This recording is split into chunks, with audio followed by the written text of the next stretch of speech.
আহা দারুণ দেখতে, কিন্তু পুঁদে মাংস নাই কেন? এই আমি খাই কম। ভাগ্য বেশি, আর যে মাংস সহ্য পুন দিয়ে নেমে যায়। ওরে বাবা, এইটা আপনার বোন? হ্যাঁ এটা আমার বোন। এ মাল চলবে। চলবে? হ্যাঁ। ঘটা মশলা পছন্দ? সাংঘাতিক পছন্দ। কিন্তু আপনি কোথায় দাঁড়িয়ে আছেন? কেন কেন? আপনি কোথায় দাঁড়িয়ে আছেন? এই তোমার সামনে।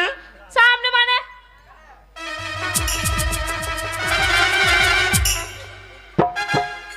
ঘটক মশাই, হ্যাঁ? আপনার তিনটে মাথা কেন? কটা? তিনটে মাথা কেন? তিনটে মাথা? হ্যাঁ,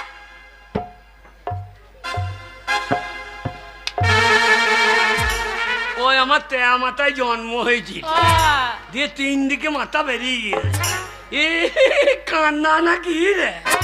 ও মশাই, কি হলো? এ কান্না তো। কান্না নয়, একটু কম লাগে, বিয়ে হলে ঠিক হয়ে যাবে, সব ঠিক হয়ে যাবে। এই, ঘটক মশাই পছন্দ? চরম পছন্দ। শালা ভাত